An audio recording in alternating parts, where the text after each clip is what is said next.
Olá, autores e autoras da Ventura Editora. Aqui quem está falando é o editor Jorge Ventura, diretor-presidente da Ventura Editora. É com imenso prazer que daqui a 6 minutos iremos abrir o sinal para iniciarmos a live, né, de entrevista com o autor Vitorino Aguiar, autor de Recontagens, é um livro de contos que será lançado nesta quarta-feira, dia 4 de outubro, a partir das 18 horas, lá no Bar Ernesto, que fica na Rua da Lapa, número 41. Estão todos e todas convidados, hein? Tá bom? Então é isso aí.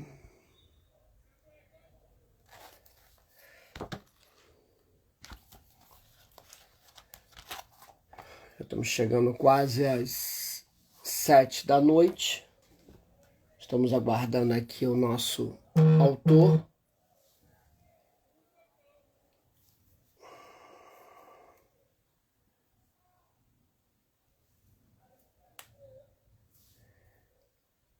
Daqui a pouquinho irei chamá-lo.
Olá, meu querido amigo Perrota, seja bem-vindo, muito boa noite, querido, tudo bem?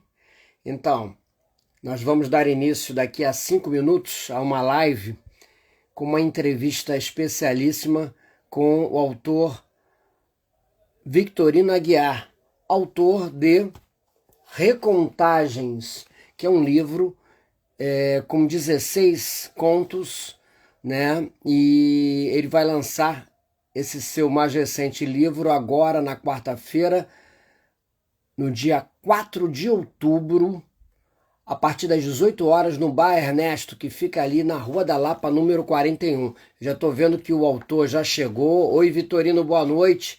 Já irei chamá-lo. Minha querida Tânia, seja bem-vinda. Tá? Com imensa satisfação que a recebo aqui nessa transmissão ao vivo, tá? Tomara que você possa nos assistir até o final, e aqui eu faço um convite também a todos que estão nos assistindo. né? Vocês podem, depois da entrevista com o autor, também formularem perguntas, tá? E nós estamos aqui justamente para divulgar o trabalho deste grande autor, Vitorino Aguiar. E o Vitorino, que é esse grande autor, professor aposentado e um típico morador da Zona Norte, como ele mesmo se denomina. Ele se transformou numa verdadeira máquina de escrever, que foi assim que foi a chamada da sua mais recente live, realizada lá pelo canal Arte Cult. Respondendo a você, Vitorino, é na vertical, tá? Quando é live assim pelo Insta, é na vertical, tá bom? E ele agora está lançando o seu 6º livro, né, Recontagens, que é uma coletânea de 16 narrativas curtas protagonizadas por personagens fragilizadas com limitações e restrições emocionais de toda ordem, né? Saúdo aqui a todos e todas que estão chegando aqui, meu querido Igor Calazans, já havia feito a minha saudação ao meu querido Roberto Perrota, a Tânia, agora está chegando também a Mônica. Bom, então acho que agora é hora de chamar o autor de Recontagens. Vamos lá?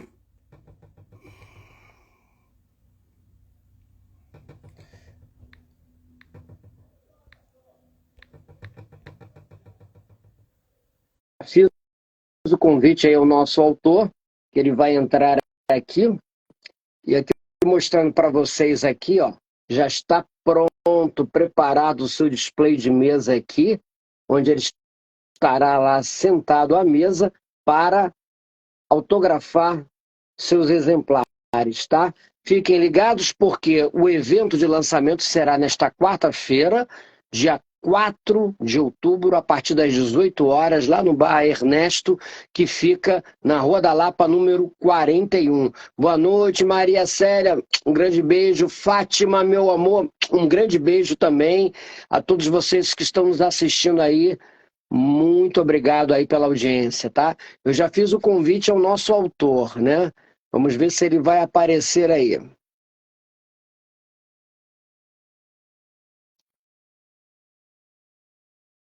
Vitorino?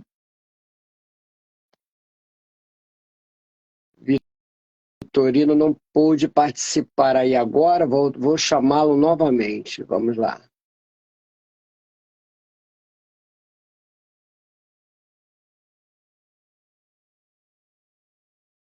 Agora sim, eu acho que agora nós vamos receber aqui com imenso prazer, com uma grande honra, ele que é o autor de Recontagens, nosso querido Vitorino Aguiar. E aí está. Chegando. Opa, Vitorino, você está com a câmera invertida, amigo. Tem que inverter essa câmera. Isso.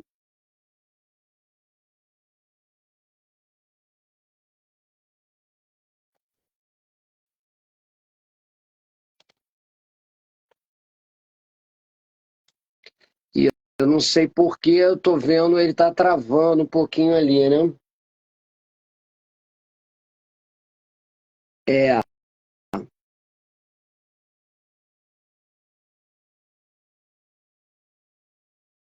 Vocês estão me assistindo aqui? Maria Célia, como é que tá aí? Como é que tá aí a recepção? Fátima, Perrota, vocês estão me vendo bem aí? Eu só queria esse retorno. Eu vou estar vendo algum probleminha técnico ali no sinal do Vitorino, mas vamos ver aqui novamente.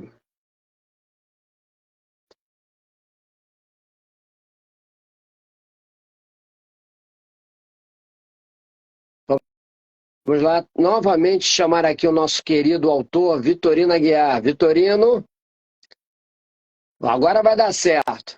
Oi, Vitorino. Continua invertida aqui a câmera, né? Você está me ouvindo? Mas o que aconteceu, amigo? O que aconteceu? Eu estou ouvindo você bem, mas... Então eu vou ter que mexer na câmera de novo. Tá parecendo um pano aí, tem um É, pano aí, uma seda. tem alguma coisa aí, está aparecendo no fundo. Vou ter que sair de novo e entrar, mudar a posição da câmera, tá ok? Tá, você tá me ouvindo bem, né? Porque eu tô ouvindo Estou você muito bem. te ouvindo bem, estou te ouvindo bem. Espero que você esteja me ouvindo bem também. Também, Vou sair, tá? maravilhosamente bem. Então vamos tentar novamente. Saia que eu te chamo daqui a pouquinho. Então é isso. Né? Tô vendo aqui, tá chegando mais gente aqui. A Edileia Ribeiro. É isso, Edileia? Acredito que sim, Edileia. Obrigado aí pela audiência, tá? Nós vamos dar início aqui à live, uma entrevista com o autor de Recontagens, né? Olha quem está chegando aí, Paulo Reis, grande poeta, grande amigo. Obrigado aí pela audiência, Paulo. Nós já estamos fazendo aqui um teste aí com o autor, ele está com um probleminha técnico, está ajustando a câmera. Oi, Diogo, me dá uma força aí, amigo, tá bom? Já dei aqui um início, já são 7h04, eu vou tentar novamente chamar o autor de Recontagens, tá? São 16 narrativas, como ele mesmo disse, né? São narrativas curtas, né? Que protagonizadas por personagens fragilizadas, com limitações e restrições emocionais de toda ordem. Quem está aqui agora também entrando aqui é meu amigo de infância, meu querido Luiz Queiroz. Valeu, Luiz. Vamos lá. Novamente chamando aqui o.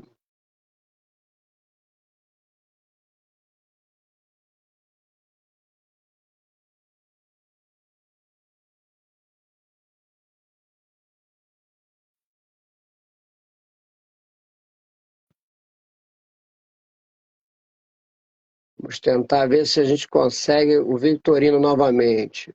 Vamos lá.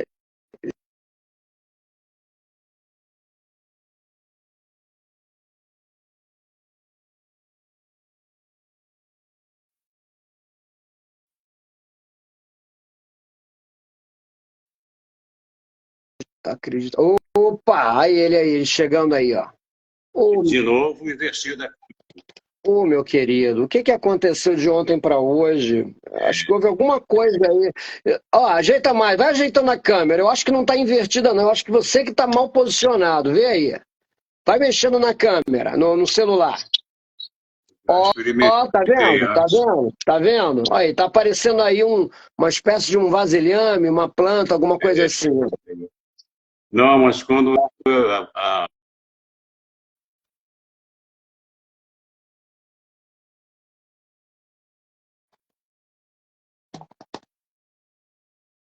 Eu acho que ele saiu, né? Acho que ele saiu, gente. Bom, mas é isso, a gente vai batendo papo. Tem aí o querido Giovanni Madalena, esse um amigo de longa data também, grande parceiro dos palcos. Aqui o André Luiz está falando aqui, tem que mudar a câmera. Pois é, eu já pedi a ele para. Ontem nós fizemos um ensaio, né, um teste, por volta de 3 e pouca da tarde, ontem domingo, e deu tudo certo. Não sei o que está acontecendo aí, então. Mas então, voltando aqui ao Plim Plim, Vitorino Aguiar é autor deste belíssimo livro de contos, são 16 contos ao todo, e ele vai autografar seu livro no próximo dia 4 de outubro, lá no Bar Ernesto, que fica na Rua da Lapa, número 41. A partir das 18 horas estão todos e todas convidados, convidadas, tá bom? Vocês estão me ouvindo bem aí, né? A conexão tá boa, né? Tá bom. Vou tentar novamente chamar Victorino. Vamos ver se dessa vez dá certo.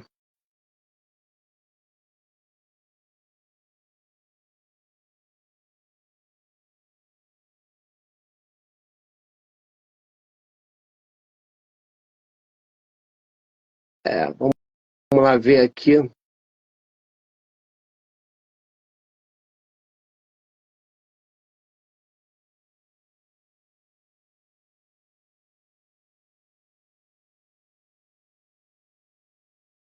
O modo frontal, pois é.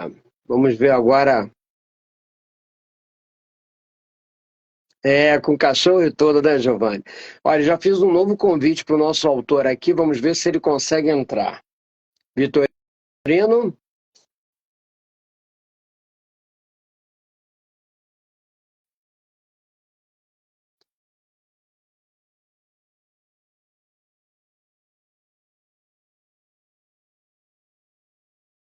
Vitorino.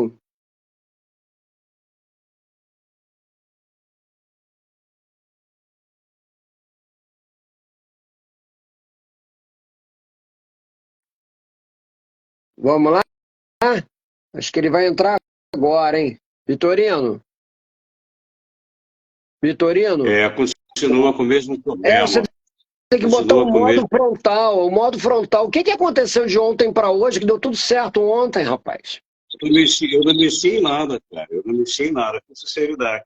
Eu não mexi em nada. Inclusive, quando eu saio daí e fico só na câmera, eu me vejo, não vejo o fundo, Olha entendeu? só, você tá vendo essas setinhas aí, ó? Não tem no teu vídeo umas setinhas? Tem o microfone, a câmera, umas estrelinhas e não tem umas setinhas? Aqui nessa tela nossa, Na sua tela aí, na sua tela, onde você tá enquadrado aí. na minha Não tem, tela, agora eu estou vendo só você. não aparece para Na minha você, tela, só não aparece para você um ícone, um símbolo de uma setinha, não? parece um X, né? Que é para fechar. Aqui, ó. Não é Vamos um ver X, se não é é um X, aqui. não. No X você sai. Essa setinha que inverte a câmera. Ó, o André Luiz está escrevendo A aí. setinha aqui, essa seta aqui, ó. Clica Isso. nessa seta, clica. Aê! Pronto, melhorou. Nossa, mãe, rapaz. Que surra que a Aê! tecnologia me dá, hein? Mas é assim mesmo, cara. Maravilha! E Seja bem-vindo, meu estamos querido aí autor. já estamos com 10 Mas não tem minutos problema, de não. conversa aqui. Live boa é assim, Vou começa. até beber um pouquinho d'água, estressou. Mas live boa começa assim mesmo. Boa noite, Tomara. meu querido autor Vitorino Aguiar. Já fiz vários plim-plims aqui, ó. O Paulo Reis já está fazendo assim, ainda bem que deu tudo Isso. certo, que Nossa. bom. Olha, eu Peço estou te ouvindo desculpa muito aí, bem. mas eu sou um jurássico, não Não, é? mas a Eu sou um gente jurássico, aprende. né? Nessa área A aí. gente aprende, a gente aprende. Então, já vou fazer a primeira A gente pergunta. aprende, a vida é uma escola, como diz o pagode, né? Estou vendo Eu que a levei uma Isabel surra. está entrando aí. Olha como tá bonito aqui. Vitorino, uma surpresa para você. Eu mostrei aqui. Olha como tá bonito o display de mesa, ó. A mesa onde você Olha vai que fotografar. beleza. Ficou Que legal, né? bacana, hein? Muito bacana. Vou levar, vou levar. Aliás, eu vou fazer uma tietagem aqui ao vivo, né? Ah, é? Você anota a minha. Olha, quem quiser trabalhar, publicar seu livro, por favor, eu recomendo vivamente o Jorge, porque ele é por uma paciência, de uma dedicação, ele coloca tanto amor nas coisas que ele faz, que, sinceramente, ele vai até além do trabalho dele de editor. Muito obrigado. Nossa, mãe. Muito Muito obrigado. obrigado. Agora mesmo você deu mostras disso, né? Com essa paciência. Não, aí, mas isso a gente né? pega Até também. acabou me dando uma aula aí. Vou ficar devendo essa. Né? Mas a gente faz, Podemos isso faz parte. começar, meu querido. Agora, eu sou todo seu e dos amigos que estão prestigiando a gente aí. Eu agradeço. Eu estou vendo aqui a Madalena, Giovanni. Isso, então. Já tem alguns aqui que eu perdi já alguns aqui. Tem Parece Paulo que o Reis, Vitor também está Isabel aí. Teixeira, Maria Célia, tinha a Maria Tânia Célia. Zaguri, Tânia Zaguri estava aí também, Roberto Perrota, a todos vocês, todas vocês, muito obrigado por essa audiência. Depois eles voltam, né? Com Isso certeza aí, ficaram isso cansados aí. da demora. Meu querido, Mas nós estamos aí. O que importa é que vamos começar então. vamos começar então. Olha só, querido, Vitorino, antes de falarmos, né, um pouco sobre o seu perfil de escritor, gostaria que você nos contasse um pouco, né, sobre as diversas atividades profissionais já exercidas, porque a gente sabe, nessa lida entre o editor e o escritor, que você também é uma pessoa multifacetada. E aí vem uma pergunta que é para, vamos dizer assim, satisfazer a curiosidade de muita gente, né? Porque você tem essa voz modulada, né? Sempre quando você se apresenta nos saraus, não somente nos saraus da Perja, mas nos demais saraus, lá no Glaucio Gil, no Terça Conversa, as pessoas perguntam, ele é locutor de rádio, ele já trabalhou em rádio, já foi locutor? Então eu queria que você contasse um pouco também sobre as suas demais atividades profissionais e responder essa pergunta que todos querem saber se você realmente já foi locutor de rádio ou não. Essa pergunta eu ouço o tempo todo, porque as pessoas... É a primeira coisa que eu pergunto. Você é locutor, já foi locutor de rádio? Eu fico até um pouco constrangido de responder, porque não faz sentido, né?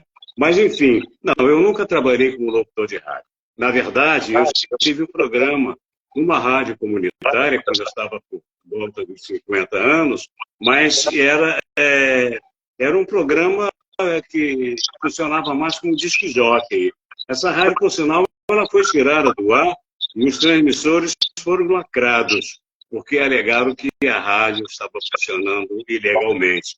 A minha experiência, portanto, não foi como locutor. Eu nunca trabalhei como locutor do rádio, não que eu não quisesse, né? Durou um pouco essa minha experiência na rádio como disc jockey, porque, como eu acabei de dizer, a rádio foi fechada e eu fiquei a ver navios também. Mas eu nunca deixei de tentar trabalhar como locutor de rádio. Foi um sonho que eu persegui durante um bom tempo, né? Curioso é que meu primeiro emprego com carteira assinada, isso eu tinha 13 anos, foi numa rádio. Foi na Rádio Metropolitana, que na época funcionava na Rua do Riachuelo, ali bem colado da Lapa. Mas eu era contínuo da rádio, né? Eu era contínuo da rádio, eu trabalhava como contínuo da diretoria. Na verdade, ficava na recepção, ou devia ficar sentadinho quieto ali, mas eu não podia ouvir a música. Eu via a música, eu saía correndo do sexto andar para o estúdio. Eu queria, na verdade, era ficar lá naquele ambiente lá, interagindo com os artistas, olha só. Então, eu vivia o tempo todo no estúdio, ouvindo música, desfrutando, mexendo na aparelhagem. Eles eram irresponsáveis, deixavam até eu trabalhar na sonoplastia, eu ficava mexendo nos controles, até ao microfone eu consegui falar.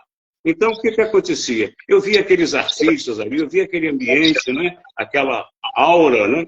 E eu queria mais era interagir com os artistas famosos da época. Estou falando de Roberto Carlos, Erasmo Carlos, Vanderleia, Vanderlei Cardoso, Orlando Dias, Sérgio Murilo, o pessoal que estava na época no auge. E eu estava muito à vontade ali com eles, olha, eu me dava muito bem com eles. Então, o que aconteceu? Ao invés de eu cumprir as minhas tarefas lá de contínuo, eu me via enfurnado lá no estúdio, lá na sonoplastia, e o que acontecia é que eu perdi o emprego, merecidamente, né?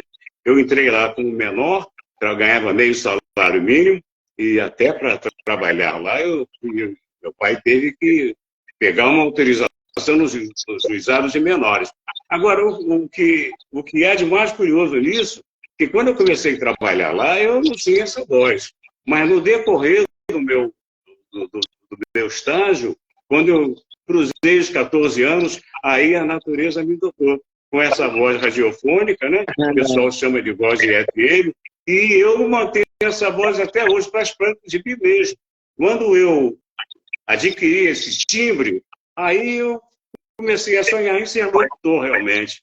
E eu vivia me metendo lá a falar e tudo, e deixavam os irresponsáveis, deixavam até que eu falasse. Mas eu tinha 14 anos, eu perdi o emprego, mas não perdi a voz e nem aquele elan, aquele apego que eu tinha às coisas que envolvessem um mínimo de arte, de criatividade. E daí eu perdi o emprego, Vitorino, mas eu não perdi a voz. O Paulo Reis está dizendo assim, valeu a experiência linda que você teve, Vitorino. Paulo Reis fala claro, com certeza. Aí o que aconteceu? Eu continuei com o meu timbre bom de voz, todo mundo elogiando. Eu não podia trabalhar em rádio, eu tinha 14 anos, então fui trabalhar onde? Ninguém vai adivinhar. Fui trabalhar no serviço de alto-falantes de parques, um parque que tinha lá no Meia, aqui no Meia, né? E eu peguei o serviço de alto-falantes e transformei o serviço de alto-falantes numa rádio. Aquilo ali, então, eu me realizei. Eu fiquei trabalhando ali uns 4, 5 anos, mas era uma rádio mesmo. Eu fazia uma rádio.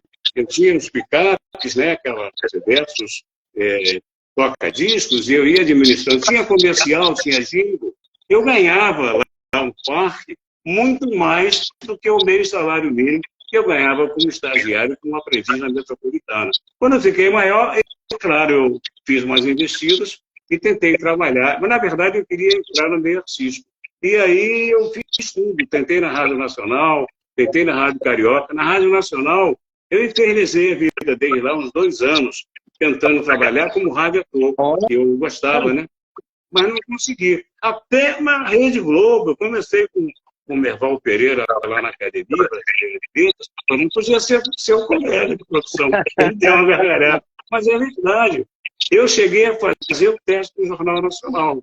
A minha voz realmente era um esplendor, todo mundo dizia, né? E aí, para falar com a Alice Maria, que era que comandava o departamento de jornalismo, era muito difícil. Eu consegui falar com ela.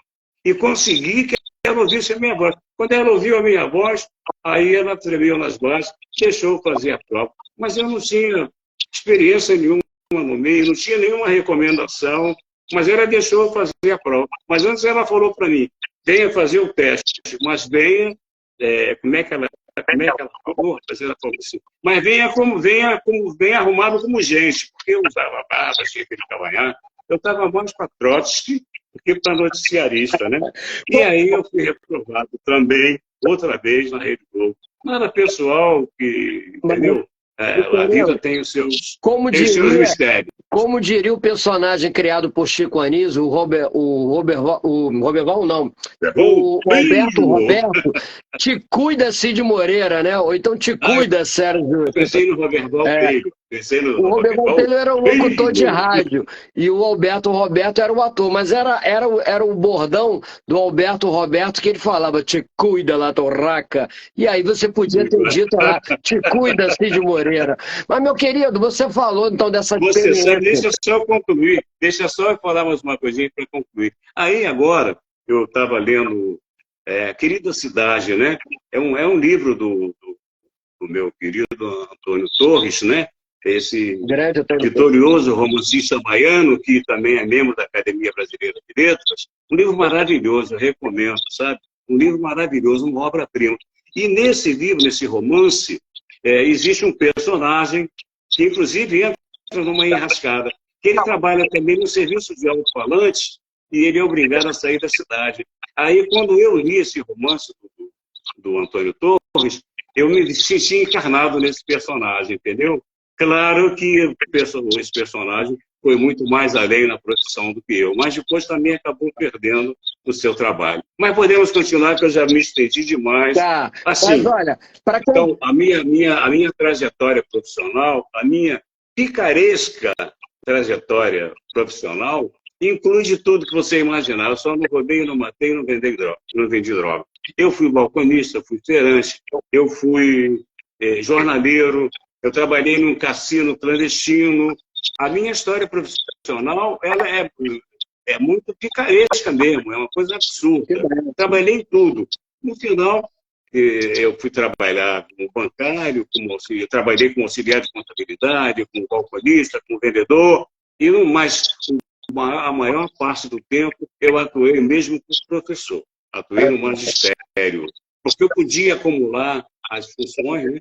Então, eu trabalhei muito mais tempo no magistério e foi a atividade que me deu mais prazer, que me deu mais alegria, que me deu o cabedal, inclusive, para eu poder desenvolver a minha escrita, né? Maravilha. Pode continuar, meu filho, senão não deixe você falar. Me corta mesmo, viu? Eu ia pedir você para concluir a resposta, porque como a pergunta falava sobre outras atividades profissionais, além dessa voz, né, modulada que você tem, e aí como você concentrou, né, o assunto na sua experiência, né, nos estúdios de rádio, aí eu falei, ó, tá, tem que falar sobre as outras atividades, mas você agora já concluiu sua resposta. Olha, quem entrou agora há pouco também foi o meu querido, o nosso querido, né, grande poeta, grande jornalista, grande advogado, Jackson Lacerda. Eu tenho certeza que a Nossa, gente... figura, amigão do Código, nossa, muito eu bacana. tenho certeza que ele vai estar lá na quarta-feira agora. E para quem entrou agora, para assistir essa live realizada pela Ventura Editora, eu sou o Jorge Ventura, o editor-chefe da Ventura Editora. Estou entrevistando o autor Vitorino Aguiar, autor de Recontagens, que vai lançar seu livro agora, nesta quarta-feira, dia 4 de outubro, a partir das 18 horas, no Bar Ernesto, a partir das 18 horas, hein? O bar do Ernesto fica na Lapa. Isso aí traz para frente, né? Isso, ó. O bar do Ernesto fica na Rua da Lapa, número 41. Meu querido Vitorino, nessa sua mais recente entrevista ao canal Arte Cult, essa que foi no dia 27, né, na semana passada, na quinta-feira passada, você revelou que durante muito tempo produziu e guardou na gaveta centenas de textos, porém a maioria dos quais foi destruída. Aí eu pergunto, houve alguma razão específica para você ter renegado os seus escritos? Porque o Ferreira Goulart, o saudoso Ferreira Goulart, ele dizia que ele não aceitava mais o seu primeiro livro, sendo que o primeiro livro dele, né, tem um poema premiado, né, ele muito novo, né, poderia ter sido até uma juvenilha, mas ele foi premiado com esse poema. E isso ocorre também com muitos autores que costumam renegar seu primeiro título, porque eles entendem que o amadurecimento vem com o tempo e vem mesmo. Aí a minha pergunta é, houve algum motivo específico para você ter destruído aqueles textos? Não houve. Você não citou a Cecília Meirelles, né? O Sequim, o nosso querido Sequim, o membro da Academia Brasileira de Letras, ele se deu ao trabalho de pesquisar, né? E ressuscitar, né? Os Espectros, né? Foi um livro que ela declaradamente renegou. O que acontece? Eu fui autodidata, eu aprendi a ler sozinho, eu virei professor antes de entrar na faculdade, então eu não tinha os recursos técnicos, eu não sabia direito nem o que eu estava fazendo, eu fazia, mas não tinha muito conhecimento. E sou ainda muito crítico em relação a mim mesmo, sou muito perfeccionista. De um tempo para cá eu tenho conseguido superar isso um pouco. E eu não me via. Eu não me via capaz, eu não me via com maturidade e com experiência e com meios. Ainda hoje é muito difícil você se afirmar como autor, né? A gente sabe disso. E aí eu ficava meio que desanimado, mas eu não parava de produzir, não. É igual um livro, a gente vai diminuindo a estante, a biblioteca, vai dando, vai doando, mas não adianta, vai crescendo. Então, eu ia refazendo, fazendo novos, criando novos textos, mas eu joguei muita coisa fora. Eu tenho ainda muita coisa aqui que escapou de ser jogada fora, né? Agora eu não sei se vou jogar fora. Revirei tudo e achei muita coisa. Mas é isso mesmo, a gente se sente pequeno diante do progresso depois que vai fazendo.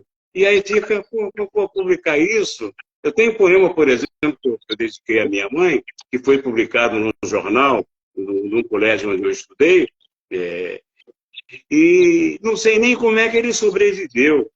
E tem o original dele, é um jornalzinho produzido pela gráfica da escola. Eu digo, como é que isso daqui sobreviveu? É um poema que eu fiz para minha mãe.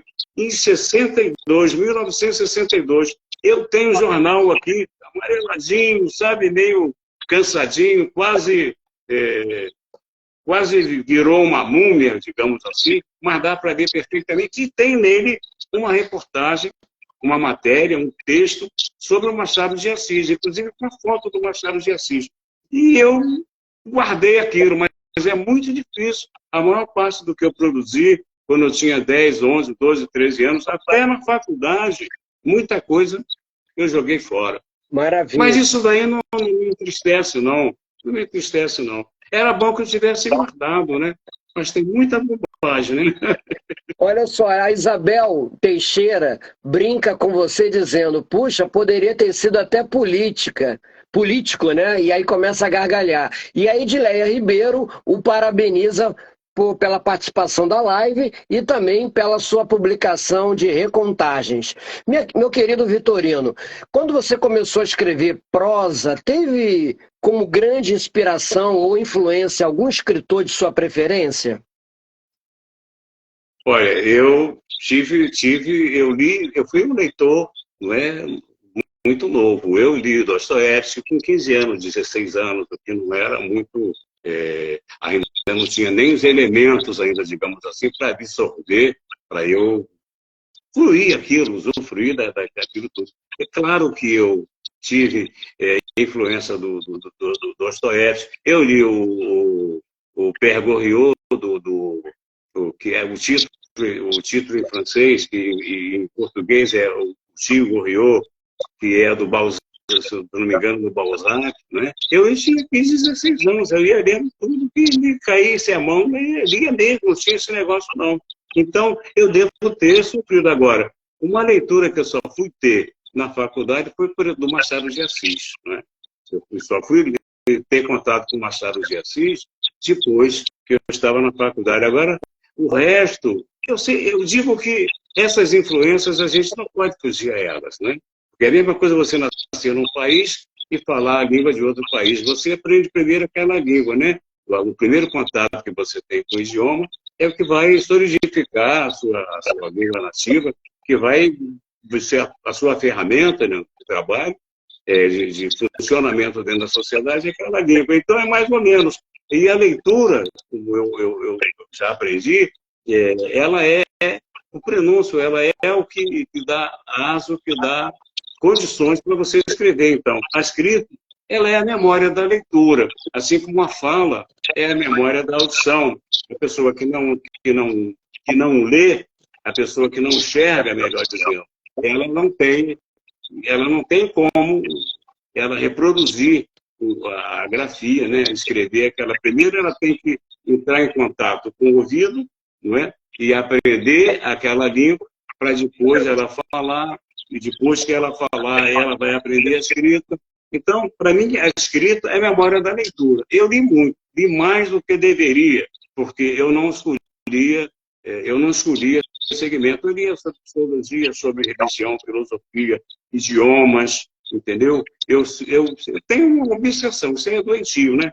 Isso não pode ser muito normal, porque eu lia aqueles anúncios que tinha no bonde, desde a ilustre passageiro, o belo tipo faceiro que o senhor tem ao seu lado. E, no entanto, acredite, quase morreu de bronquite. Salvou o rum creosotado. Eu li aquilo ali, sentia prazer em ler aqueles, eles faziam muita propaganda com poemas em forma de verso, né?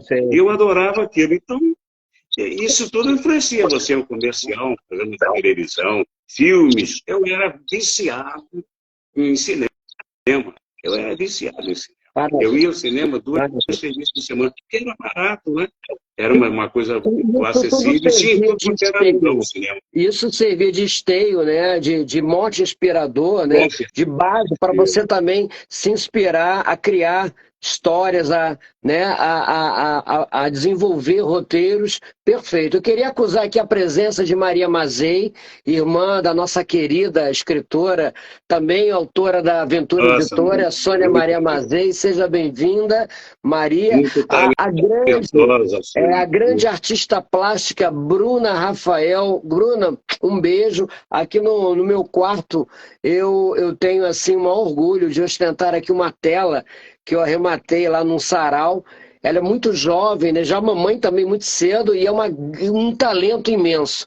Obrigado, hein, Bruna? Ô, meu querido Vitorino, olha, para quem está nos assistindo ainda, é sempre bom lembrar que dia 4 agora de outubro, quarta-feira, tá? Todos lá no Bar Ernesto, que fica na Lapa, número 41, Rua da Lapa 41, a partir das 18 horas, hein? Olha, lançamento do livro Recontagens deste querido autor que está sendo entrevistado hoje aqui pela página da Aventura Editora Lançamentos, que é o nosso querido Vitorino Aguiar. Vitorino, Do seu primeiro livro de contos, Ura, Ura, Ura e Outras Histórias entre o Céu e a Terra, publicado em 2006, até hoje, com a publicação de Recontagens, a ser lançado nessa semana, podemos dizer ao público leitor que houve um amadurecimento literário por parte do autor? Com certeza, houve um grande amadurecimento. Até mesmo porque eu sou perfeccionista, né? Como eu já falei. Então, eu tento sempre melhorar, eu tento sempre aperfeiçoar, eu vou buscando os erros, né? Vou procurando as falhas, e eu fiz um grande progresso. Agora, quando eu publiquei o Ura Ura, eu já tinha escrito, eu já escrevi há muito tempo. Eu publiquei meu primeiro livro em 2005, 2006, como você falou aí, e, na verdade, eu peguei uma porção de textos que eu tinha de diversos períodos, né, e fiz uma espécie de uma coletânea. Não publiquei todos os textos que eu tinha. Eu tenho muitos textos, tenho crônicas, eu tenho novela, tenho peça de teatro, eu gosto muito de teatro, né? Tentei também, mais uma carreira que eu não me dei bem, que eu não consegui, né? Então, o que acontece? O Ura, Ura, Ura foi a minha primeira experiência solo. Eu não tinha experiência nenhuma, ninguém me ajudou em nada, até a capa fui eu que fiz no Paint, hein? Olha. No Paint, não foi no Photoshop, não foi no Corel, foi no Paint, eu fiz aquilo ali, aquela maluquice. Saiu uma capa bem infantil, bem primária, mas aquilo me deu uma alegria muito grande, porque eu digo, pô, se eu morrer amanhã, eu já tinha um filho na época, já tinha plantado já uns 2 pinheiros lá onde eu morava, que tive que tirar, porque estavam acabando, quase derrubando a minha casa, e faltava o livro. Tipo, agora eu publiquei um livro, mas muito amador, muito amador. Eu recebi convites para fazer o lançamento desse livro, inclusive com passagens pagas e tudo, e eu tive vergonha, eu digo, eu não vou, só tinha aquele livro, só tinha aquele livro, muito fraquinho do ponto de vista assim, da produção, né? Mas, quanto aos textos, com certeza, eu fiquei muito feliz de publicá-los. E de lá para cá, eu desenvolvi mais ainda a produção de contos, até conseguir fazer meu primeiro romance, que foi O Povo Heróico, Mãe Gentil, que, na verdade, foi uma experiência, né? Eu criei uma distopia política ali, uma coisa meio doida, mas quem sabe, né? Há de existir alguém que goste, né? Eu também não morro de amores por ele, não, né? Mas tá feito, né? Maravilha. Eu pretendo melhorar mais ainda a minha escrita, né? Eu quero chegar, por exemplo, pelo menos aos pés do Godofredo Oliveira, do Acadêmico, né? Do Antônio Torres, esse pessoal que tem já uma caminhada. Usando a ABL, Academia Brasileira de Letras. Isso não, pelo amor de Deus, nem me fale isso. Eu gosto de conviver com as pessoas que chegaram, digamos assim, num patamar, como vocês, né? Como nós da FERJ, gente que já tem uma vivência, como é que eu vou dizer, uma experiência, uma produção que possa cambiar isso, né? Compartilhar. E eu me sinto feliz. Eu, sempre que posso, eu vou à Academia Brasileira de Letras, Academia Carioca também, lá com Fonta, com Adriano Espínola,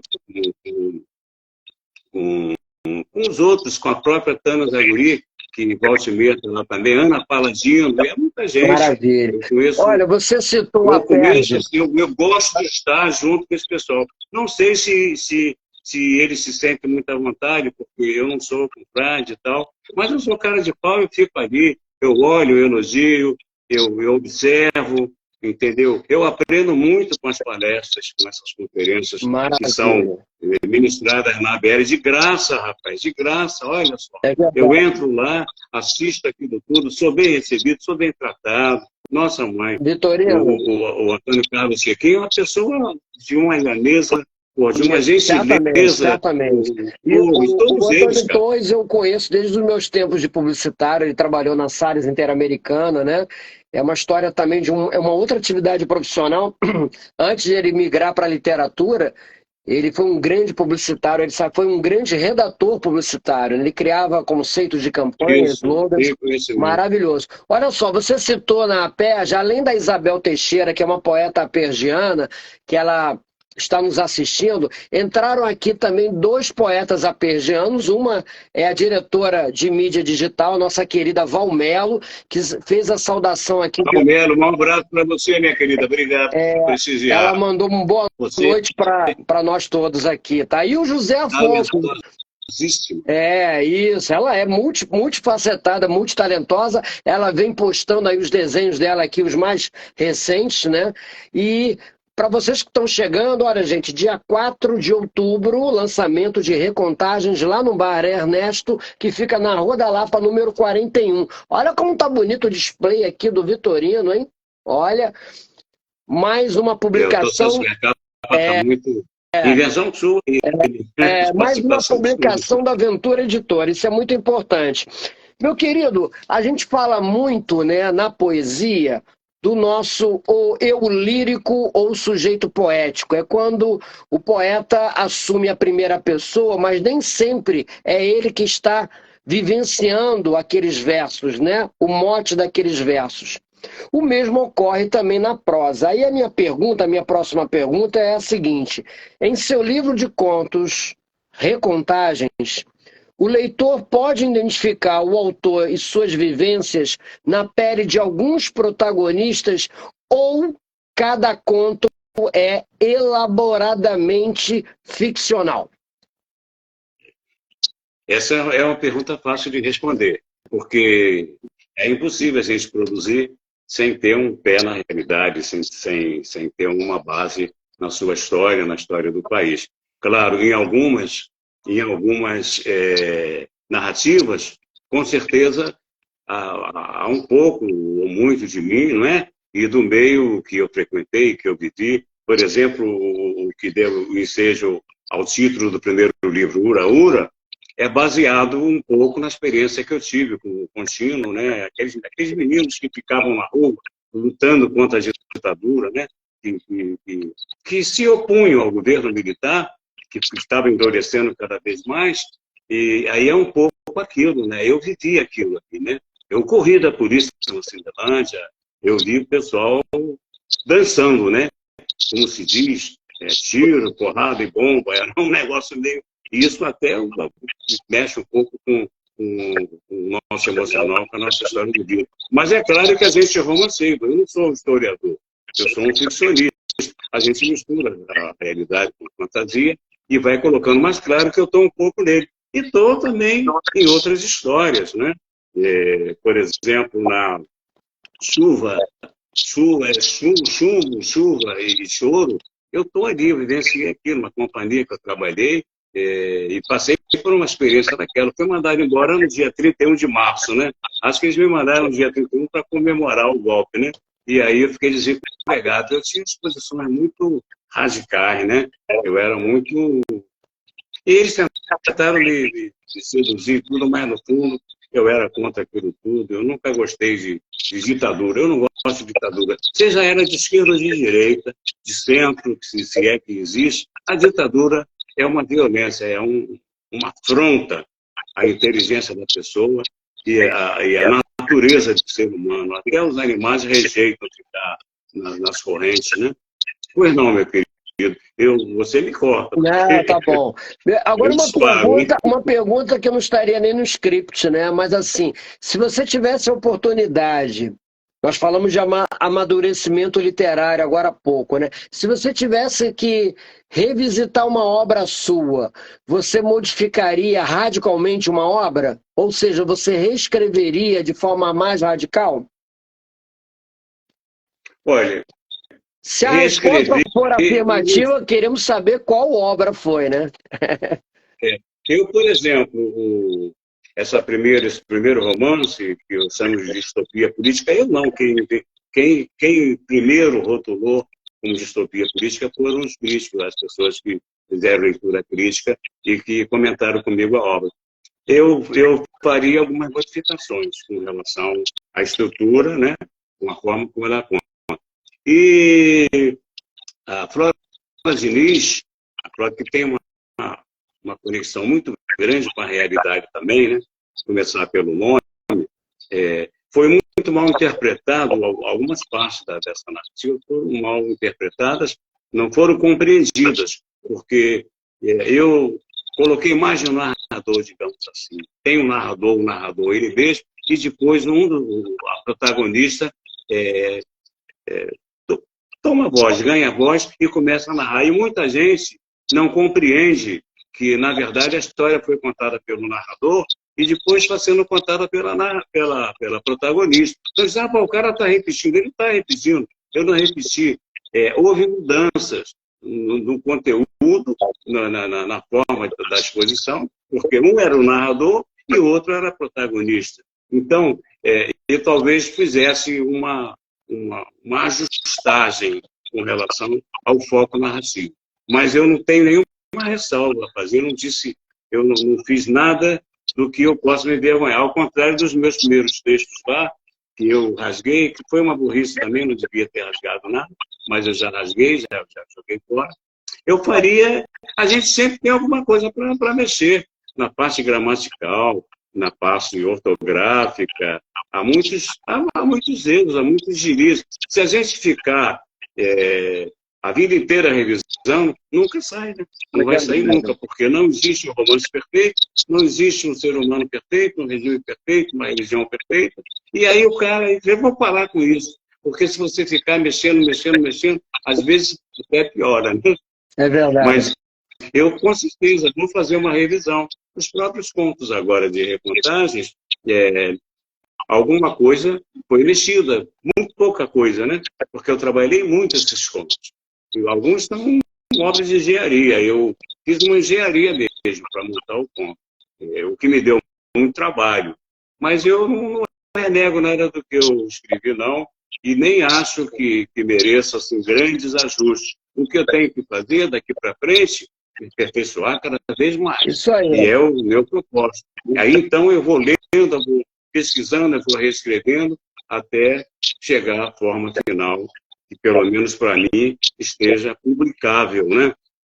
Maravilha. Olha, eu queria acusar aqui a presença também, a entrada aqui do poeta Dan Juan.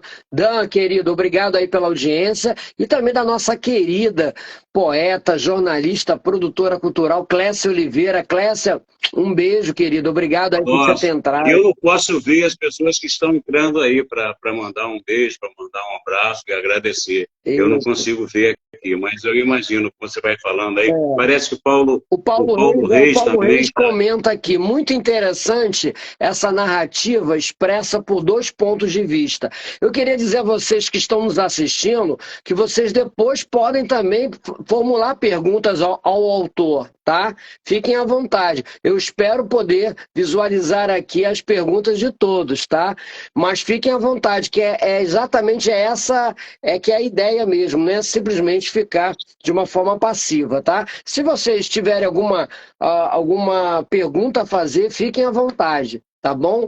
Meu querido Vitorino, você apresenta em seus contos características que acentuam a marca autoral sua, né? Do tipo, um estilo ora tenso, ora mordaz, mas humanista, sem nunca perder o viés crítico.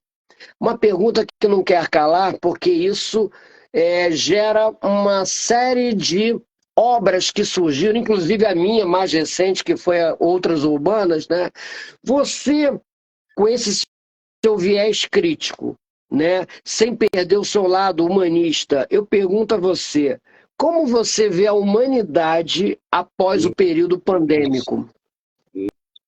Nossa, essa pergunta eu já estava temendo por ela, né? Porque ela é recorrente. Olha, eu não sou muito otimista não, sabe? Eu vou falar a verdade para você. Eu sou bem pessimista com relação, pelo menos os próximos 40, 50 anos, 100 anos, eu não sou muito otimista não, porque eu vejo um descompasso muito grande entre a tecnologia, né, o conhecimento sideral, astronômico, espacial, e a questão da inteligência artificial, por exemplo, né? É um grande avanço, mas, ao mesmo tempo, eu vejo que a humanidade não apenas estacionou, do ponto de vista da ética, da moral, da bondade, da compaixão, como ela regrediu sobre alguns aspectos.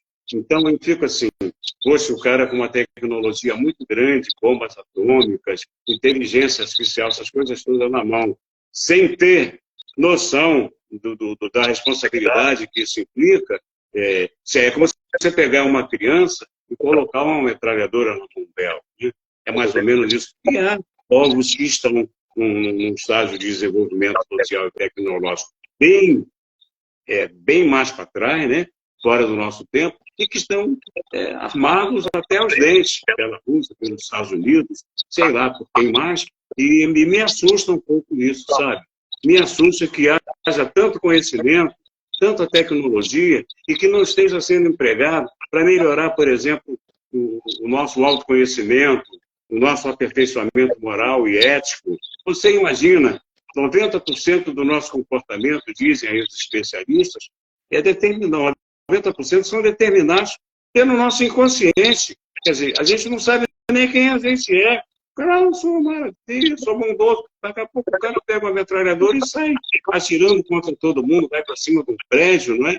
E atira em todo mundo, ou inicia uma guerra que não tem cabimento nenhum, ou mata um ser humano porque fez uma cara feia, porque invadiu o território dele, porque estacionou na vaga dele, porque deu uma fechada nele, porque ultrapassou, por qualquer besteira.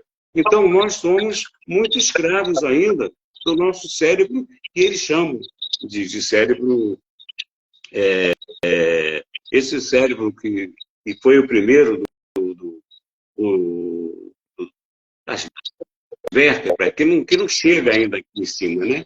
Então, o nosso cérebro primitivo é que controla o nosso comportamento. Isso me assusta, né? A gente tem que desenvolver o pré-frontal.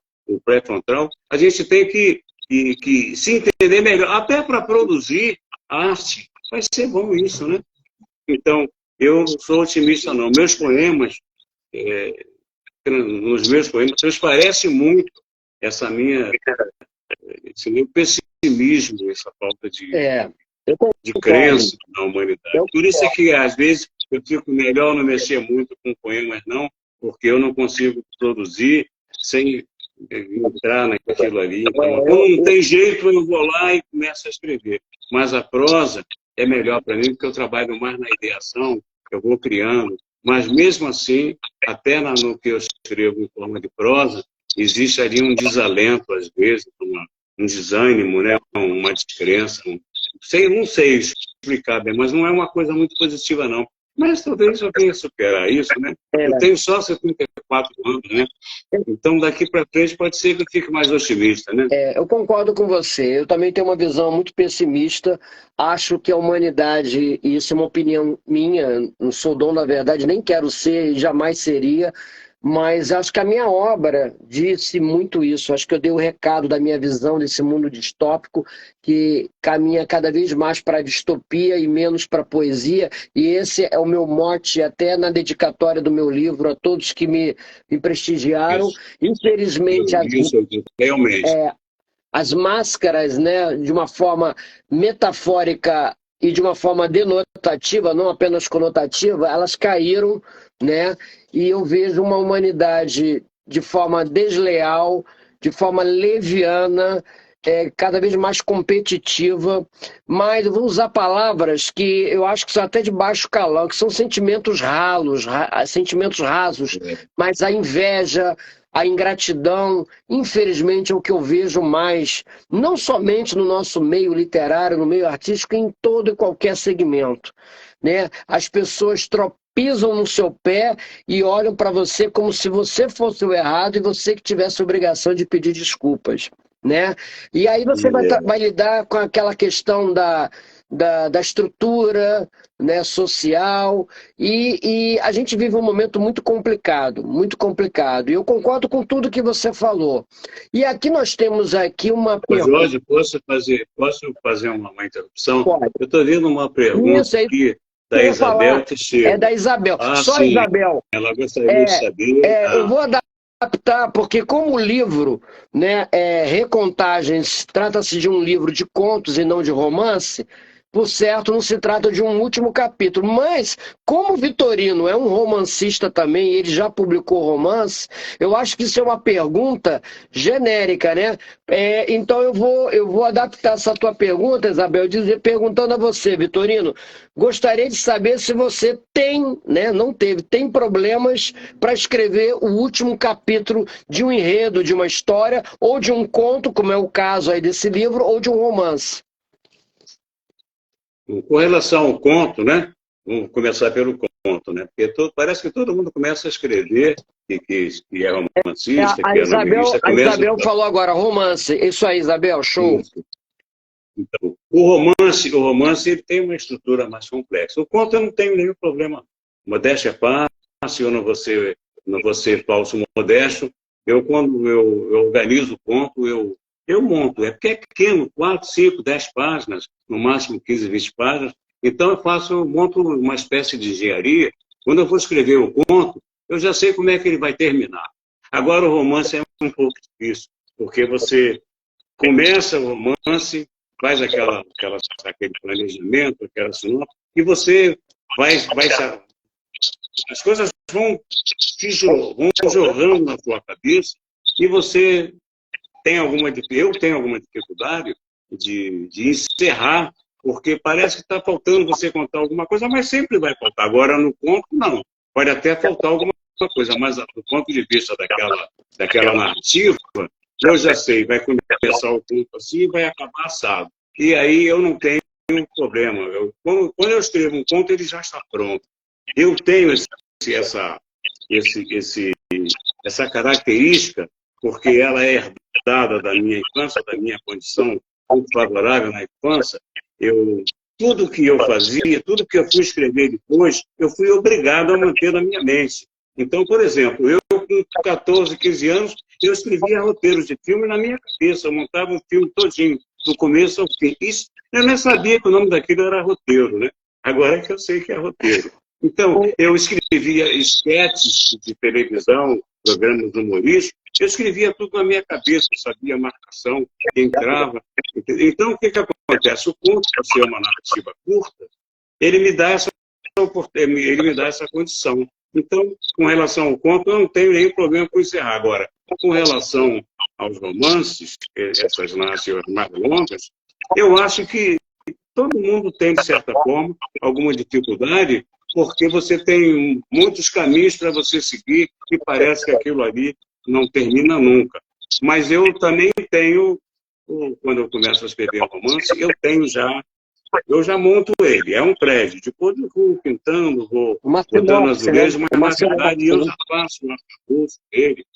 Eu já faço o arcabouço dele, eu já faço uma planta abaixo, digamos assim, um rascunho, para eu não me perder muito, mas é como você dá aula, você faz um planejamento para a aula, mas não vai dar igualzinho que você planejou, tem um aluno que vai dizer uma gracinha, alguém vai passar mal, enfim, a diretora vai entrar para dar um aviso, nunca a aula ela vai ser exatamente como você planejou. Mas você tem que ter um planejamento, né? Isso vale para o governo, vale para o autor teatral, só não vale muito para o poeta, né? O poeta é meio difícil, a não ser que ele esteja produzindo poema, como eu gosto de produzir, narrativas. Aí é fácil, aí é mais fácil. Mas quando é uma coisa que brota de você, né, que é mais emocional, aí ele desce mesmo e você que se lasca, você que tem que fazer. Agora, eu tenho dificuldades para encerrar, inclusive para dar como encerrado do ponto de vista da diagramação, do ponto de vista da estrutura cronológica do texto, eu tenho. Mas me dá muito prazer escrever conto, romance, poema. O que eu gosto de fazer é escrever. ensaio, resenha. Eu faço resenha até de graça. Né? Perfeito. Muita gente não gosta de fazer. Vitorino, na verdade você já tem sempre, o autor sempre tem, o autor, a autora, uma sinopse já previamente estabelecida. A Isabel até complementou, acontece que meu planejamento muda. Realmente, eu tenho um romance que eu escrevo há 7 anos e o que estava no sinopse, o que era protagonista passou a ser antagonista, né? Tem disso também, né? Agora, eu queria chamar a atenção, Vitorino, para a pergunta feita pelo nosso querido Paulo Reis. Ele diz: eu acho que a arte humaniza. O que você acha, ô Vitorino Aguiar? Perdi o final da sua fala. Perdi o finalzinho da sua Paulo fala. Reis pergunta, ele diz assim: eu acho que a arte humaniza. O que você acha, Vitorino? Eu acho que a pessoa só se torna humana, o ser humano só se torna humano quando ele começa a produzir arte. A arte, na minha opinião, ele antecede a condição de humanidade. Nas cavernas, o cara está fazendo aqueles desenhos, não é? Eu imagino que eles faziam algum tipo de pantomima, as danças, não é? Então, eu acho que o homem só é homem depois que ele consome ou produz arte. Um grupo que não tem ainda atingido o estágio de produzir cultura, conhecimentos, produções que depois sejam legadas à posteridade, não é humanidade. Porque a própria palavra cultura significa de plantar, de uma coisa que pode ser... O homem só se tornou social, no verdadeiro sentido do termo, quando ele ficou sedentário, quando ele descobriu a agricultura, quando ele percebeu que ele podia cultivar, não é? Ele podia fazer, plantar uma árvore, um alimento qualquer, e depois colher aquilo. Então, isso é a cultura, a cultura do café, a cultura do... Você tem a cultura no sentido genérico, no sentido mais amplo, melhor dizendo, que é você produzir um desenho na caderna, aquilo ali já é um Picasso que está trabalhando ali, entendeu? Ele fez um rabisco ali, a criança faz um bonequinho, entendeu? Faz na areia, e já é um artista plástico que está ali. Inventa uma historinha, não é? Que viu um bicho-papão, que viu, sei lá, com uma assombração. Aquilo ali já é a arte. Então, eu acho que a arte é pré-requisito para a pessoa se tornar humana. Qualquer governo, qualquer grupo, qualquer agrupamento social que restrinja o exercício e o desenvolvimento artístico das crianças, da sociedade, comete um crime. A música, por exemplo, a música ela tem que ser parte do currículo. O exercício das artes plásticas tem que fazer parte do currículo.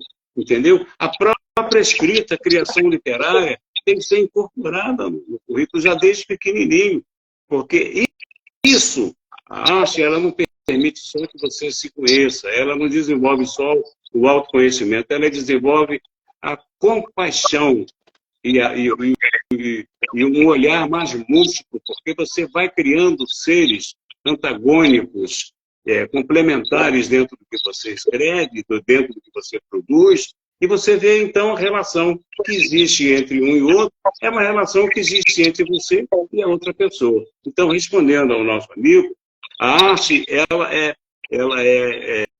o pré-requisito para a pessoa se tornar humana. E quanto mais desenvolvida, quanto mais estimulada ela é, maior vai ser as modalidades de expressão da arte. Nós não tínhamos o cinema, nós começamos com o teatro, com a dança, imagina, dançavam com os deuses, né? Faziam aquelas festas, né? A dança começou, era a arte, né? Era a arte deles. Assim como tinha também as pinturas que eu já me referi, que se fazia nas cavernas, os cânticos, não é? Que se fazia para louvar a Deus, etc. Então, a arte ela começa na exata medida, no exato momento que o ser humano surge. Se o cara for humano e não tiver nenhuma forma de expressão ou de fruição, não consumir nenhum tipo de arte, eu não considero ele humano. Por isso que a gente não pode muito criar um preconceito, que existe uma arte popular e uma arte... Não, uma arte é a arte, não é? A arte... Eu botei hoje um texto do Augusto Boal, não sei se você chegou a ter a oportunidade, quando ele fala, né, do teatro do oprimido. O homem, ele atua para ele mesmo. Ele é o ator e a plateia dele mesmo. A primeira forma de arte que o homem pratica é ele mesmo criar alguma coisa que ele mesmo vai assistir, ou vai aplaudir, ou vai condenar. É o que ele chama de teatro do oprimido, né? E a gente acha que faz o teatro para o outro. Não, nós somos atores o tempo todo, desempenhamos papéis, o papel do professor, o papel do namorado, o papel do amante, o papel do paquerador. Nós desempenhamos papéis. É uma esquizofrenia organizada, né? Então, você na igreja, você é o pastor, mas o padre, você é o babalorixá, mas lá fora você é o cliente da farmácia, você é o cliente do banco, você é o pedestre quando você está atravessando a rua, mas você também é o motorista quando você está dirigindo. Papéis, nós fazemos o tempo todo a representar papéis, máscaras, né? Como se diz, né? Então, eu acredito muito nessa linha do Augusto Boal, nessa sacação dele, que é genial, de dizer que nós somos atores de nós mesmos, somos autores. Nós só podemos ser nós mesmos de verdade. Também tem outro que disse isso, quando a gente está totalmente sozinho. Né? Maravilha. E mesmo assim, quando a gente está sozinho, a gente ainda acha que é uma coisa ou inventa que uma coisa que a gente não é, né? A fantasia, né? Verdade. Mas eu estou aí à sua disposição. Vitorino, demais. Entraram aqui agora, perdão, entraram agora há pouco, né, a poeta, divulgadora cultural, a minha querida Nina Fernandes, e ela já nos deu boa noite a todos e todas. Muito obrigado aí pela presença, Nina. Entrou agora também a Maria Fernanda Frazão. Fernanda, querida, um grande beijo. E já temos aqui alguns comentários. A Mônica comentou também alguma coisa aqui. Ela falou, todas as vezes em que eu escrevo, eu desperto para a realidade e faço com que o leitor desperte também. A Nina Fernandes falou que é muito bom. E agora o nosso querido Paulo Reis falou, muito bom, embora a arte explore o subjetivo, ela nasce de um processo reflexivo que nos permite um melhor entendimento do mundo e sobre o nosso papel nele. Perfeito, Paulo. Obrigado aí pela participação, tá? Vitorino, a Nina agradeceu agora aqui também, né?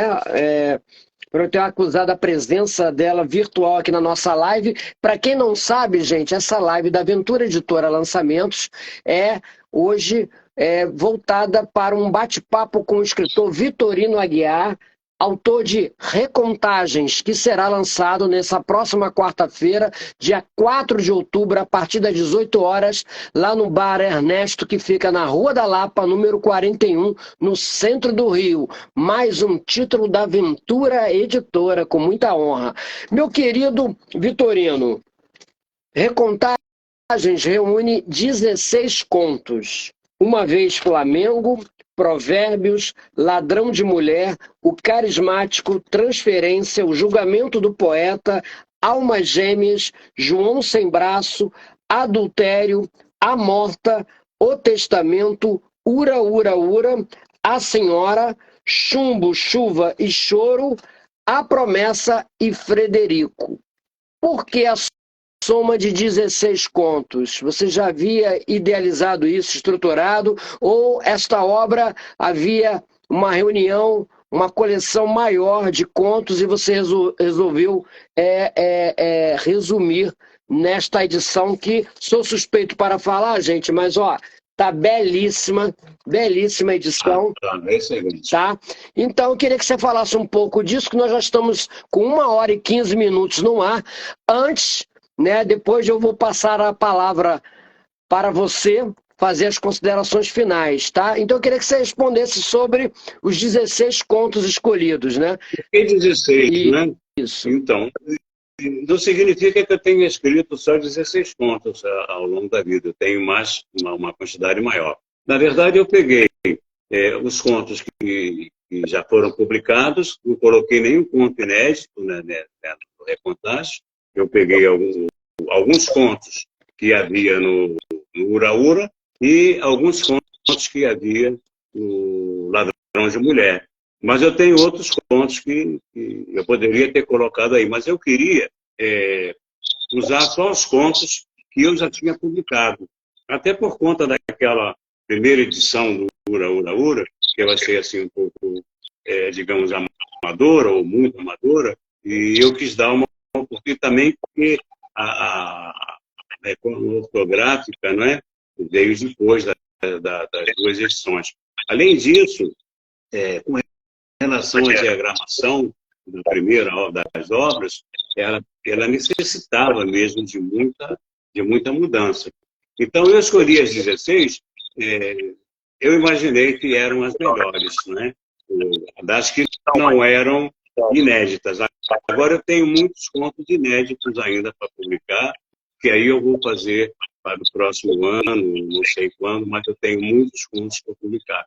Eu coloquei os melhores contos, que eu achei que eram os melhores contos, para dar uma guaribada, digamos assim, uma repaginada, uma revisitada, e escolhi exatamente esse título, porque ele é mais ou menos isso. É como se eu estivesse recontando esses contos, por isso recontagem. Mas, na verdade, eu não estou recontando. Eu fiz muito poucas alterações. Vitorino, Eu espero que o próximo livro de contos eu já saia com um livro de contos inéditos, no máximo com um ou dois das edições anteriores. Perfeito. Olha, para pegar essa esteira aí para falar sobre sua obra, a Mônica pergunta: há narrativas humorísticas nesta obra? Eu sou meio que palhaço, né? Eu gosto de fazer gracinha, né? Boa. Então tem sim, eu lanço mão do humor, mas do ponto de vista assim, da sátira, da crítica, não é? Então, por exemplo, no julgamento do poeta, eu faço muita brincadeira ali, não é? Eu brinco com o poder judiciário, aquele jargão, aquele linguajar deles, entendeu? A estrutura do funcionamento do poder judiciário. Eu brinco com a condição do poeta também, né? E é meio estereotipada, mas tem muito de realidade. Nós, poetas, eu me considero mais poeta do que romancista, né? Apesar de nunca ter publicado livros de poemas. Estamos meio fora do... Vamos falar a verdade. Somos meio fora do que é considerado normal. O poeta não é uma criatura normal. Eu, pelo menos, eu não me considero muito normal. A gente enxerga coisas que não existem. Você olha um sapato, você vê uma coisa que não tem. Olha para uma flor e você não é um botânico. Você vê naquela flor, isso, aquilo, outro. A gente vê, tem um olhar, não digo deformado, mas a gente tem um olhar, como é que eu vou dizer, peculiar do que é as coisas. Eu me lembro de uma história que eu li, não sei se foi com o Drummond, um poema que o Manuel Bandeira fez, que o menino vivia falando muitas coisas assim absurdas, que a lua estava brigando com o sol, coisas assim, que não me ocorre agora. E a mãe levava ele no médico, né? Chegou lá e o médico examinou o menino, falou: a senhora, fica tranquilo, esse menino é um poeta. O menino via tudo de maneira diferente, do modo dele. O poeta, ele enxerga o mundo assim. Ele olha para o mar, ele vê uma coisa, ele olha para a lua, ele vê outra coisa. Aquele poema do Alfonso de Guimarães, do Malha, né, Esbênia, né? Quando Esbênia enlouqueceu, pôs-se na torre a sonhar, aí olhava lá para baixo do mar, via uma lua no céu, via outra lua no mar. O poeta é meio que um enlouquecido, né? Quer dizer, os padrões que a maioria adota, nós não somos muito mais, né? Senão nós não seríamos poetas, né? O poeta, ele precisa falar alguma coisa que não é falada, enxergar alguma coisa que não é enxergada. Se ele enxerga um copo, o que significa que é um copo? É um copo, serve para quê um copo? Para beber água. E o que mais? Para tomar um remédio. Ele não é um poeta, ele não é mais um artista, né? É verdade, é quase um jornalista que caracteriza, o que caracteriza é o olhar. O olhar e a fala, né? Porque muita gente olha percebe, É né? um ponto fora da Direitinho. curva, né, Vitorino? Tem que ter um ponto fora da curva, né? Tem que transmitir isso, né? Olha Eu tenho só, que Vitorino, nós saber estamos transmitir. agora chegando a 1 hora e 20 minutos, já até descontando aquele iniciozinho que houve um atraso, estamos num tempo bom para a última pergunta. A Isabel Teixeira se despede, diz que agora tem que atender a mãezinha dela, né? E já Agradeço a presença dela de coração e dá a boa participação noite. dela. Muito Isso. obrigado. A Mônica também fala, ó, se não for normal, não é poeta, concordo. Agora, Vitorino, a última pergunta, na verdade, eu dou a você essa oportunidade para as considerações finais, né? E você mesmo, como autor, né, de Recontagens, né, obra publicada pela Ventura Editora, você mesmo fazer o convite a todos e todas que estão nos assistindo neste momento, tá? E dizer que o evento de lançamento, gente, vai acontecer também no meio de um sarau, com microfone aberto, com oportunidade para quem quiser falar poesia, não precisa ficar preso a conto, porque o livro Destaque da Noite, o livro que será lançado, é um livro de contos. O próprio autor liberou geral, né? Então, se o músico chegar lá para prestigiar o autor, quiser subir ao palco e cantar, quem quiser subir ao palco para dançar, recitar um poema, estamos todos aí recebendo de braços abertos vocês todos. Então, eu passo a palavra agora a você, Vitorino, para depois eu encerrar essa live. Ok, meu querido? Eu, para começar, agradecer aos que nos honraram com a presença, né, virtual que seja, e com os comentários, com a participação. Eu não sei todos eles, porque eu não tenho acesso aqui, eu não consigo visualizar, mas eu agradeço a todos que vieram, os que eu pude ver, o Paulo Reis, a Mônica, a Val, não é isso? A Isabel. E, enfim, os demais que... Isabel, Nina, eu agradeço. Agora, com relação ao que você falou, o lançamento, como qualquer outro evento literário, tem que ser uma festa, né? Então, na minha opinião, a festa da literatura, a festa da arte, né? E aí a arte é a música, é a poesia, é um texto em prosa, entendeu? A ideia é que esse lançamento não seja uma festa do Vitorino nem da editora, que seja uma festa e que as pessoas vão lá e vão fruir de música, de um poema, e vão ter uma oportunidade de conversar comigo, com o autor, de interagir com as outras pessoas que estão presentes, né? Enfim, é uma festa. A estrela dessa festa, a estrela da festa não é o Vitorino, não é o Ventura, é a literatura. Não há um sentido mais, um significado mais amplo, é a arte. Então, se o cara quiser fazer uma mímica, quiser fazer uma performance, é ótimo, é arte. As diversas modalidades de arte, elas dialogam, elas conversam. Então, eu agradeço, reitero já o convite que o Jorge fez para o lançamento, que vai ser no dia 4. O local é de fácil acesso, é do lado da Sala Cecília Meirelles, bem ali na saída do metrô, pertinho da saída do metrô. Eu vou ficar muito mais feliz do que eu já estou, porque eu já estou feliz de fazer essa live, de interagir com vocês, de falar um pouco da minha pessoa e do que eu produzi. Eu vou ficar mais feliz ainda vendo vocês lá, entendeu? Então, eu agradeço de coração aqueles que participaram e os que vão comparecer ao meu lançamento. Vou recebê-los com muita alegria, com muito carinho e com muita gratidão. Gratidão, muita gratidão. Que maravilha.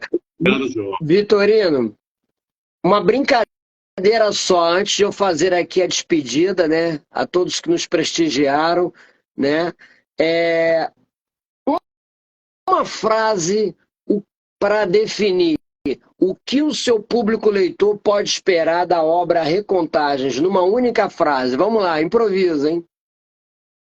Surpresa. Surpresa. Que legal. Eu gosto de surpreender as pessoas que me estão lendo. Eu gosto de surpreender. Vão ter uma surpresa. Vocês tenham certeza que vocês que me lerem pelo menos um ou dois ou três contos, vocês vão estar diante de alguma coisa que foi feita com muito carinho, e eu tentei ser o mais original, o mais, digamos assim, o mais criativo possível, para vocês não se depararem com alguma coisa que vocês já tenham visto. Então, eu trabalhei a forma, eu trabalhei o conteúdo e trabalhei a emoção no que eu escrevi. Espero e acredito que vocês vão, se lerem ele realmente com atenção, sem estar distraído, desfocado, vocês vão perceber que tem ali, no meio do que eu escrevo, tem alguma mensagem, alguma informação, alguma observação, algum olhar que, de certa forma, pode enriquecer vocês. Eu escrevo para transmitir o que eu penso, para transmitir a minha realidade interna e externa, mas eu também escrevo para transmitir um pouco daquilo que eu tenho de esperança, o mínimo que seja, entendeu? Eu tenho, que eu possa enriquecer a pessoa, intelectualmente, moralmente, espiritualmente. Eu tento passar alguma coisa, doar alguma coisa de mim para a pessoa que está lendo os meus textos. Que bonito. Isso é que me move. Que bonito. Olha só, a Mônica, a Maria Célia, a Clécia Oliveira, o Paulo agora. Clécia, um beijo para você, tá? Parabenizam você pelo lançamento, né? E transmitem votos de sucesso para quarta-feira.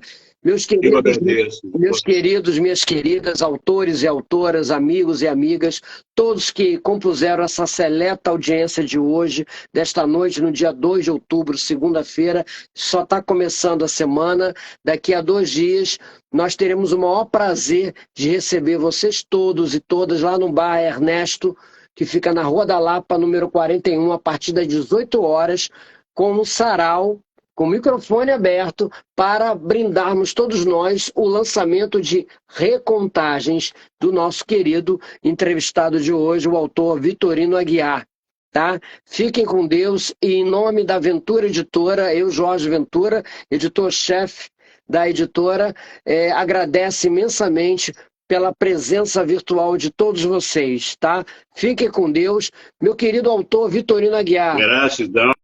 Gratidão, gratidão. Gratidão, gratidão, gratidão. Foi uma lida assim, maravilhosa esses meses que nós tivemos juntos, né? E agora aqui, para brindar essa live de lançamento, estaremos lá, né? Fisicamente ali para receber essa galera toda aí que eu tenho certeza que irá prestigiá-lo. Uma dúvidazinha que eu queria sanar com você. Essa live de hoje ela vai ficar disponível no Instagram e ela vai também para o YouTube também, não vai estar disponível no daqui YouTube? a meia horinha mais ou menos, no máximo, já vai estar disponível no YouTube. O nosso querido Diogo Oliveira, Diogo, apareça aí, eu acho que ele está nos assistindo, ele trabalha na Ventura Editora, que é o nosso social media, ele já até pediu, eu já vou gravar, já vai entrar gravado pelo Insta, mas depois ele vai ser alocado lá no YouTube, para que todos possam acessar, até mesmo aqueles que não estão no Instagram. Minha querida Mônica, minha querida Fátima, minha querida Maria Célia, Clécia, Val... Fátima, um beijo para você. Paulo Reis, Nina Fernandes, a Fernanda, Dan Juan, meu querido Roberto Perrota, todos vocês que nos assistiram hoje. Se eu esqueci alguém, me desculpem, mas é com muito carinho, muita emoção que nós recebemos vocês todos aqui nesta noite, tá? A Ventura Editora, então, se despede e contamos com a presença, participação e prestígio de todos vocês. Um beijo, um abraço grande, um beijo grande, Vitorino. Boa noite, boa noite. Para todos, boa noite para todos. Obrigado.